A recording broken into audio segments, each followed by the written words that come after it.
Bonjour chers téléspectateurs, bienvenue sur la chaîne YouTube d'éveil conscience en santé où notre seul parti pris sont ceux de l'honnêteté, de la rigueur et de la santé, où nos points forts sont la validité scientifique des solutions proposées et leurs intérêts pour nos abonnés. Aujourd'hui, dans cette vidéo, nous allons aborder la cataracte. La cataracte qui empêche l'œil de voir les merveilles du monde. En effet, la fonction principale de l'œil n'est-elle pas l'admiration de la nature par une distinction exacte des couleurs, car nos yeux sont des ouvertures sur les merveilles du monde. Mais un mauvais choix d'ampoule ou l'utilisation inappropriée des écrans peut endommager nos yeux. Suivez cette vidéo et appliquez les conseils donnés afin de préserver longtemps la bonne santé de vos yeux et les protéger contre la cataracte. Un petit rappel sur l'œil. Notre œil est 7 fois plus meilleur que des appareils photo. En effet, un œil pèse 7 grammes et a un diamètre moyen qui n'atteint pas 24 mm. L'œil a un fonctionnement complexe car il fait intervenir un système optique bien structuré composé de la cornée, de la pupille, du cristallin.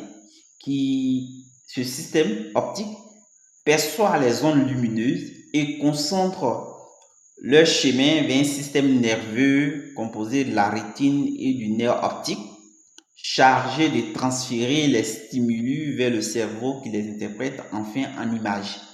Cela est possible grâce aux 130 millions de photorécepteurs de la rétine. Ces photorécepteurs sont composés de bâtonnets qui sont les plus nombreux, responsables de la vision nocturne et des mouvements, et des petites cornes responsables de la précision des couleurs et des formes. Faisons un petit voyage au sein de l'œil afin de mieux comprendre l'origine de la cataracte. D'abord, pour transformer la lumière, la rétine a besoin d'énergie et consomme beaucoup d'oxygène, ce qui s'accompagne de la formation des radicaux libres qui conduit au stress oxydatif. Cependant, le stress oxydatif n'est pas impliqué directement dans la formation de la cataracte. C'est plutôt la glucation, une réaction chimique spontanée qui a eu lieu entre une protéine et le sucre, qui est responsable de la cataracte et qui fait vieillir de manière très accélérée le cristallin, une petite lentille située derrière l'iris.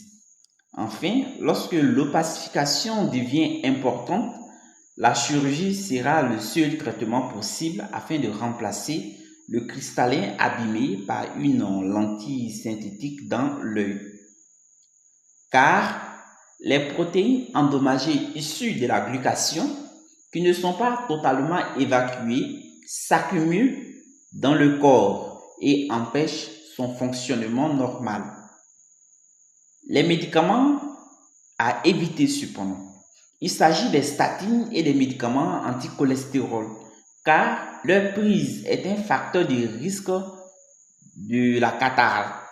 En effet, selon certaines études menées par Lechen et al. En 2013 et Marchand et al. En 2012, ces médicaments augmentent le risque de 27% et avancent de 2 à 3 ans l'apparition de l'opacification du cristallin. Cependant, selon Yard et al. En 2012, qui ont découvert une molécule nommée la N-acétyl-L-carnosine, qui est un puissant antioxydant. Cette molécule permet de ralentir ou de prévenir l'apparition de la cataracte, car son application sous forme de gouttes ophtalmiques protège le cristallin de l'opacification. Ce que vous devez comprendre et retenir, c'est que plus votre alimentation est riche en aliments sucrés et en féculents qui se digèrent rapidement, plus vous avez une forte probabilité de faire une cataracte un jour. De plus, pour limiter le phénomène de glucation responsable de la cataracte, 5 mesures sont indispensables. 1. Vous devez choisir les aliments à index glycémique bas tels que les pâtes complètes, la patate douce, les lentilles, les haricots rouges et blancs, les pois chiches, le sarrasin.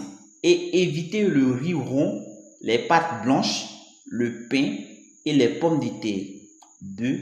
Vous devez limiter ou supprimer les aliments sucrés tels que les gâteaux, les sucreries, les pâtisseries, les sodas, etc. 3. Vous devez éviter les fritures et les aliments grillés au profit des cuissons douces. Par exemple, les cuissons à la vapeur, à la papillote. La papillote, il s'agit d'envelopper votre nourriture dans des feuilles pour porter à la préparation afin d'éviter que la nourriture ne perde de l'eau. 4. Vous devez augmenter, n'est-ce pas, la consommation de fruits et légumes. 5.